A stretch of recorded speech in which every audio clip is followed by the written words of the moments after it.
लखनऊ के डालीबाग में माफिया मुख्तार अंसारी के कब्जे वाली जमीन पर योगी सरकार ने गरीबों के लिए आशियाना तैयार किया है।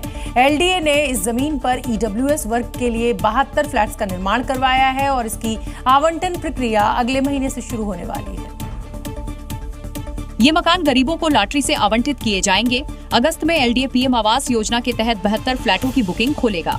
एलडीए ने करीब 72 फ्लैट यहाँ पर बनाए हैं और प्रधानमंत्री योजना के तहत ये 72 फ्लैट बना दिए गए हैं और अगस्त में इसका आवंटन जो है उसकी प्रक्रिया जो है उसकी शुरू होने को लेकर पंजीकरण जो है उसकी कार्रवाई भी शुरू हो जाएगी। जिस जमीन पर कभी माफिया मुख्तार अंसारी का कब्जा था, वहां अब 72 शानदार फ्लैट्स तैयार हो चुके हैं, जिनकी फिनिशिंग का काम तेजी से चल रहा है। 2020 में मुख्तार अंसारी की कब्जाई हुई जमीन पर एलडीए ने जो है बुलडोजर चलाया था। उसके बाद इस जमीन को सरकारी घोषित किया गया था और अब यहाँ पर फ्लैट गरीबों के लिए बन करके तैयार हो चुका है। डालीबाग की इस प्राइम लोकेशन पर ये जमीन वर्षों तक मुख्तार अंसारी और उसके बेटों अब्बास और उमर अंसारी के अवैध कब्जे में थी। 2023 में लखनऊ जिला प्रशासन और पुलिस ने इस अवैध निर्माण को ढा दिया था। एलडीए ने इस जमीन पर एक साल में 72 फ्लैटों का निर्माण कराया है, जो आर्थिक रूप से कमजोर वर्ग के लोगों को समर्पित होंगे। हर फ्लैट में मूलभूत सुविधाएं मौजूद हैं ताकि शहरी गरीबों को गरिमामयी जीवन मिल सके। इन फ्लैट्स की आवंटन प्रक्रिया पूरी तरह पारदर्शी और डिजिटल होगी। मुख्यमंत्री योगी आदित्यनाथ ने स्पष्ट कहा है कि माफियाओं की अवैध संपत्तियों पर अब गरीबों का हक होगा। माफिया राज का अंत और जनता के लिए नए मकानों की शुरुआत, ये है सीएम योगी का मास्टर स्ट्रोक। उत्तर प्रदेश में कांवड़ यात्रा सिर्फ भक्ति नहीं, श्रद्धा और अनुशासन का पर्व बन चुकी है, जिसकी निगरानी खुद मुख्यमंत्री योगी आदित्यनाथ कर रहे हैं। उन्होंने कल कांवड़ रूट का हवाई सर्वेक्षण किया तो अब शिव भक्तों की सुविधाओं के लिए नई गाइडलाइंस भी जारी की जा चुकी हैं। मुख्यमंत्री योगी आदित्यनाथ ये भी साफ कर चुके हैं कि अगर किसी ने भी गड़बड़ी फैलाई तो फिर उसे बख्शा नहीं जाएगा। और योगी के इसी मैसेज के बाद यूपी में कांवड़ यात्रा की तैयारी और जोर पकड़ चुकी है। हेलीकॉप्टर से पुष्प वर्षा की तैयारी हो रही है, साथ ही सुरक्षा के भी पुख्ता इंतजाम किए जा रहे हैं। सनातनियों का सम्मान, कांवड़ियों का सम्मान और यहाँ तक कि कांवड़ियों पर हेलीकॉप्टर से पुष्प वर्षा करके योगी जी ने कांवड़ियों का सम्मान बढ़ाया। लेकिन ये स्थितियां 2017 से पहले नहीं थी। योगी सरकार की प्राथमिकता रही है कि कांवड़ यात्रा पूरी तरह से शांतिपूर्ण, व्यवस्थित और भव्य रूप में संपन्न हो।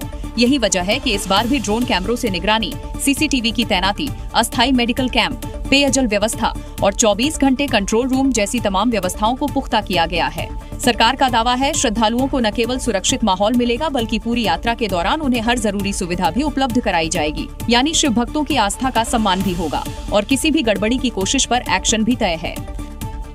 और उधर उत्तर प्रदेश के अलीगढ़ में कांवड़ यात्रा से पहले एक बड़ी साजिश का पर्दाफाश हुआ है। यहाँ यूपी एसटीएफ ने एक अवैध हथियार की फैक्ट्री पकड़ी है। एसटीएफ की टीम ने मौके से बड़ी संख्या में अवैध हथियारों को भी बरामद किया है। अवैध हथियारों की ये फैक्ट्री अलीगढ़ के क्वारसी इलाके में संचालित हो रही थी। मुखबिर की सूचना पर यूपी एसटीएफ ने छापेमारी की। एसटीएफ की टीम ने देखा तो अंदर भारी मात्रा में अवैध हथियार बनाए जा रहे थे। पुलिस ने मौके से 3 तस्करों को भी गिरफ्तार किया, जो मौके पर हथियार बनाने का काम कर रहे थे। पुलिस को मौके से कई हथियार, कारतूस, तमंचे और हथियार बनाने वाले उपकरण बरामद हुए हैं। पुलिस को शक है कि इन हथियारों का इस्तेमाल कांवड़ यात्रा के दौरान अशांति फैलाने के लिए किया जा सकता था। पुलिस ने तीनों आरोपियों को गिरफ्तार कर हथियारों को कब्जे में ले लिया है। पुलिस ने आरोपियों के खिलाफ केस दर्ज कर लिया है। साथ ही पुलिस ये भी पता लगा रही है इस नेटवर्क में और कौन-कौन लोग शामिल हैं। और अब बात उत्तराखंड के प्रसिद्ध कैंची धाम की करेंगे। बाबा नीम करोली महाराज के भक्तों के लिए आज एक बड़ी खुशखबरी मैं आपको बताने जा रही हूँ। नैनीताल और कैंची धाम आने वाले पर्यटकों को जल्द ही सौगात मिल सकती है।